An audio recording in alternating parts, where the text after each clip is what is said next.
Bracketology presented by Dave Campbell's Texas Football, breaking down the 2023 Texas High School Football Playoff brackets. I'm Greg Tepper. This is 5A Division I, and it is probably the largest classification with a clear favorite. We'll talk about them when we get to Region 1 here in a moment.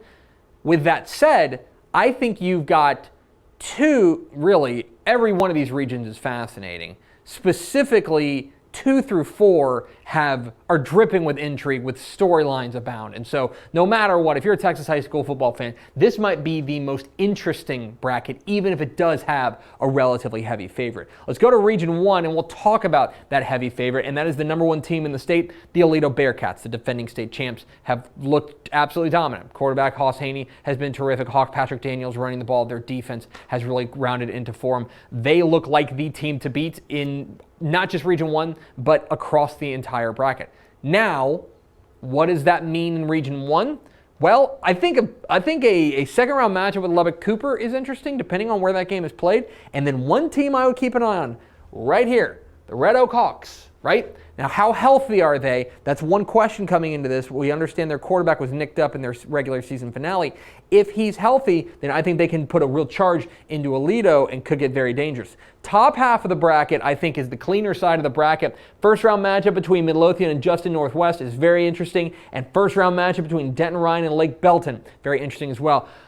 All those 3 versus 4, District 3 versus District 4 matchups are going to be very intriguing. Interested in seeing that. Up here at the top, keep an eye on El Paso del Valle, an interesting team out of the Sun City, and Abilene, another team that I think is flying under people's radar, the champions of District 2. They are a team to be reckoned with. Let's go to Region 2, and we have gotten to the wood chipper here, folks, because Region 2 is absolutely stunning, okay? You have a ton of dangerous teams, and even though I think there is a favorite, maybe, I don't know that anyone can be confident in what Region 2 looks like.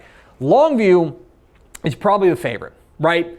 They won the region last year. They've looked very good. Taylor Tatum, they have one of the very best players in the state in running back Taylor Tatum, the Oklahoma commit, and 2 of the best safeties in Texas high school football.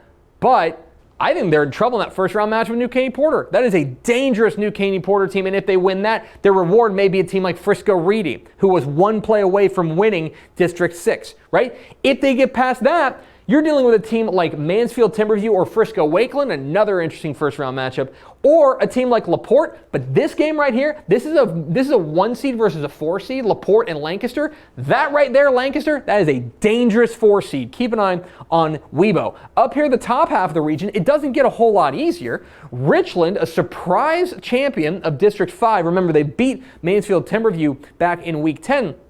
They look like the team to beat up here.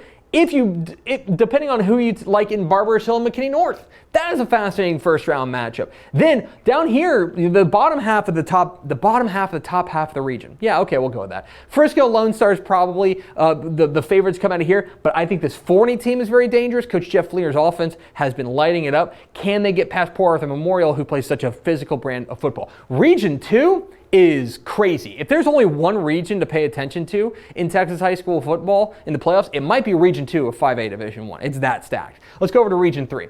On the Region 3 side, there's an intriguing group of teams, and maybe the hardest to call of the regions, specifically because you've got a lot of geographic balance, a lot of stylistic differences, and a lot of teams that look like they're playing their best football right now, including the state runner-up from a year ago, College Station, who got a big win over rival A&M Consolidated back in Week 10 to win District 11. I think they set themselves up into a very nice run here with a chance to make it to a regional semifinals where they could see an old friend, Smithson Valley, out of San Antonio. This looks like Larry Hill, one of Larry Hill's very best teams. Can they find a way through and earn that rematch with College Station that ended in such dramatic fashion last year? Fascinating stuff here. Top half of the bracket, I think a lot of this depends on what you think of one team, and that's Fulshire.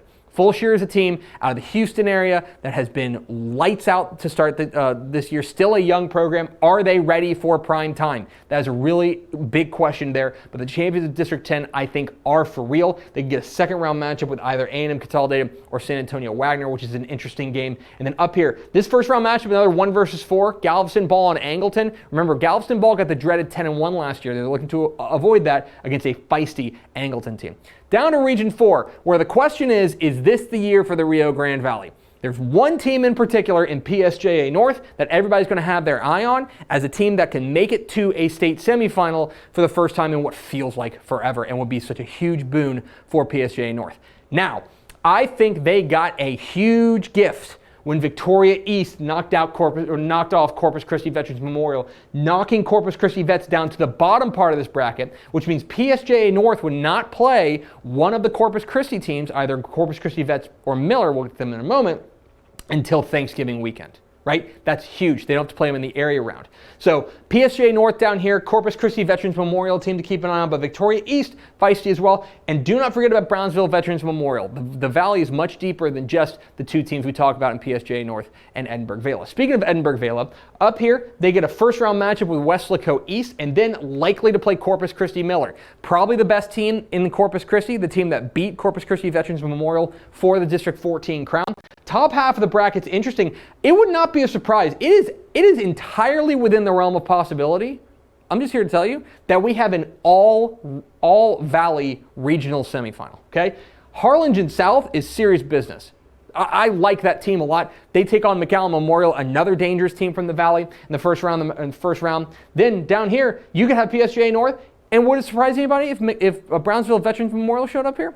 I don't think so. It's a really intriguing region where all eyes are going to be on PSJA North to see if they can make Rio Grande Valley history. When we take a look at the bracket overall, again, Aledo lurks. Are they inevitable? That's the big question. But a wood chipper in Region 2, intrigue in Region 3, and an opportunity to make history in Region 4. It's why 5A Division 1 is going to be one of the most exciting brackets to watch in the Texas High School Football Playoffs, and we'll have you covered every step of the way at texasfootball.com.